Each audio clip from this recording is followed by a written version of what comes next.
Hey everybody, it's Zach and I like movies, and I'm here to tell you about a documentary movie that you really need to check out. It's called SPERMWORLD. Now, this is the second feature documentary from Lance Oppenheim. No, it's Oppenheimer, but without the at the end. and his first movie, which I also highly recommend, was called Some Kind of Heaven, which was a documentary that focused on life in the Florida villages, and it was very, very weird, very funny, very unique, very beautifully made too, and had an interesting voice of when it came to a documentary. And now here he is again with Sperm World, which is about a online network of sperm donors and various donors and recipients and how they focus with this, and so this is a topic that is undeniably silly. I mean, come on, the word sperm is just a funny word, but what you might be surprised about is that this movie has so much vulnerability, so much emotional wherewithal, and it's so much more thoughtful than just the title would suggest, like the Sperm World. That sounds like a bad sex comedy, but the first thing you'll notice right away when you watch this is that this is visually a beautifully made movie, beautifully presented. The cinematography is just so lushly saturated, and it's so there's so much thought put into each shot, and clearly made with the intent to be as cinematic as possible. Now there is some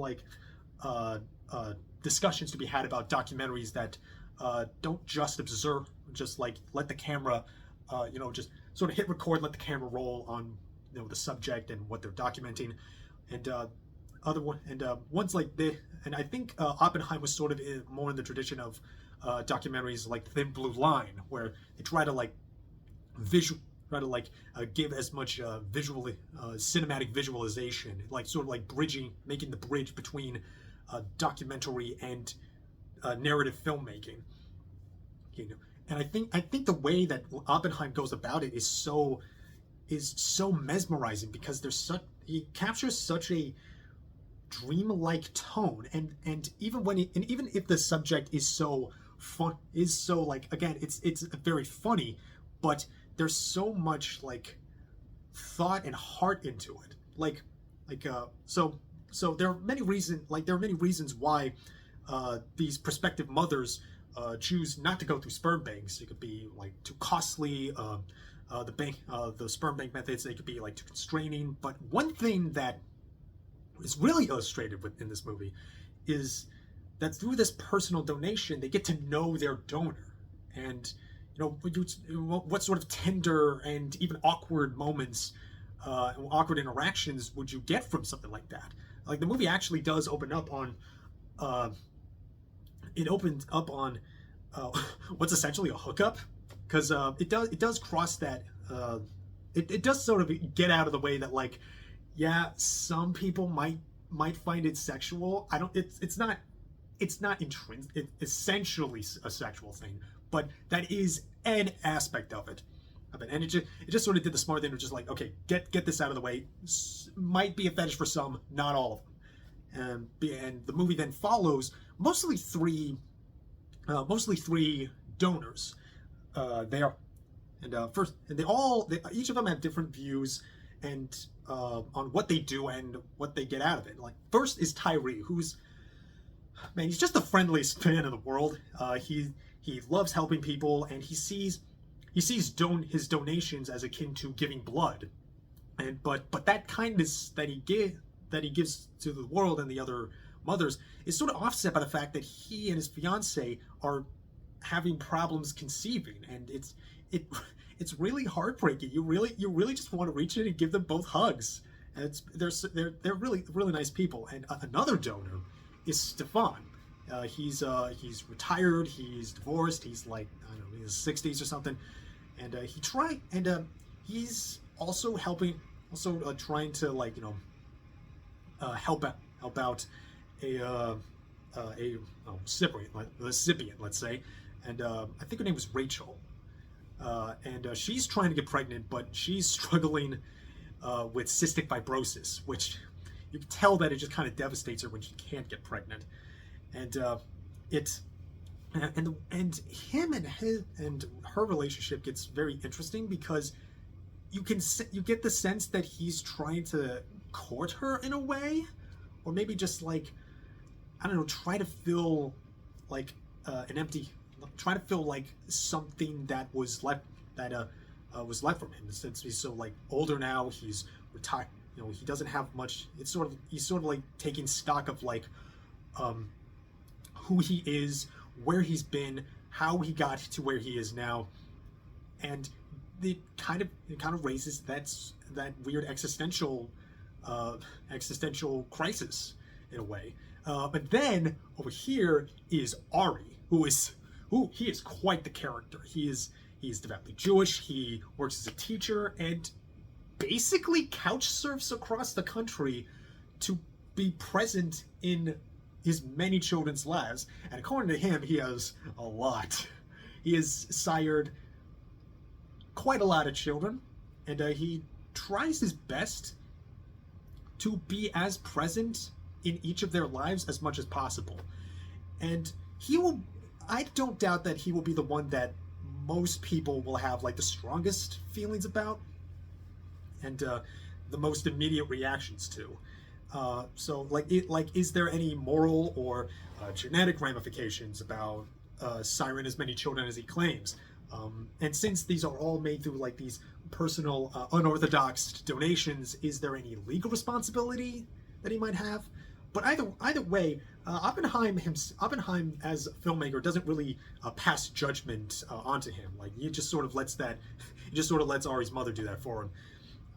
He just felt it like, and because of the way that it's presented, there's no like a lot of documentaries, there tends to be like a trouble balancing like the footage and like the talking heads and the narration. But with Oppenheim, he just does away with narration entirely. He just really just frees the subjects to tell their stories, and let them have their feelings. And it's so fascinating in that way because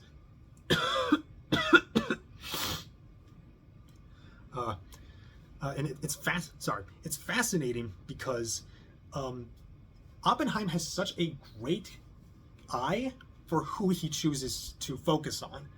Again, like with Some Kind of Heaven, the people he focuses on in that movie are both in Some Kind of Heaven and SPERMWORLD. They're often very funny people. Like again, you will find a lot to laugh about with Ari.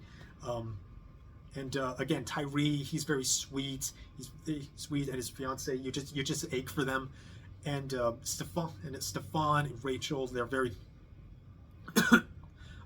they're very they're very captivating. But there's the way that they the way they speak about themselves and the way they talk about their donations and what they're eyeing for. Because for the women, they're in it for the family. But what do the men get out of this? What do they see in this?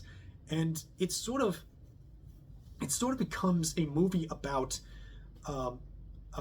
family and the personal and personal fulfillment, and what either of those mean. What is a family supposed to be? What's it supposed to look like? How does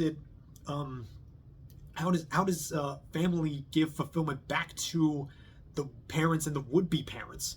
What is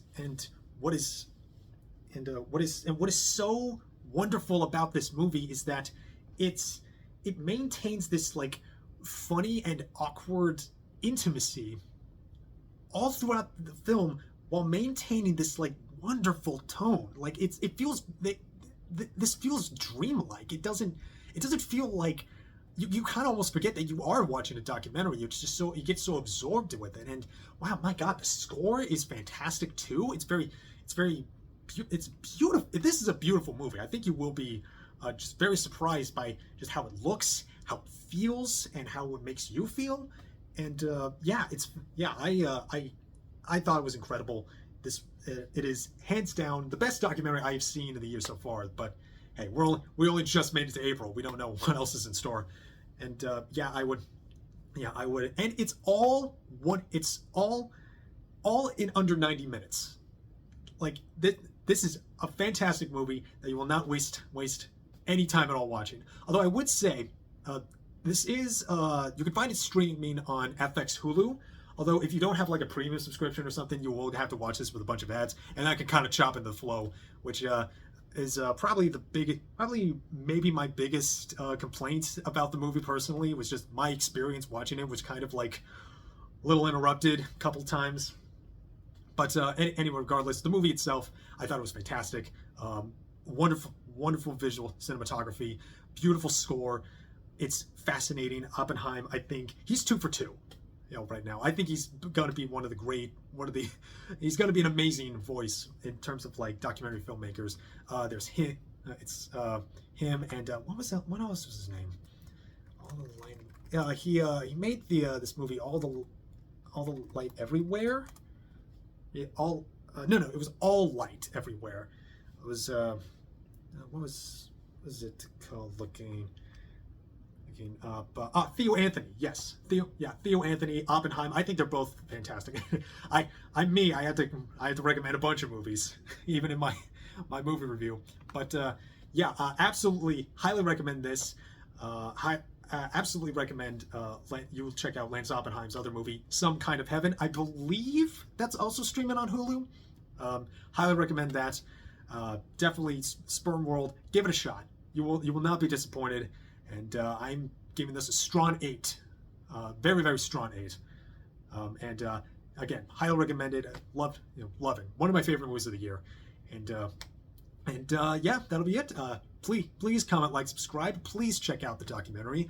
You will not be disappointed. And I will be watching more movies, and I hope you do too. And I will see you later.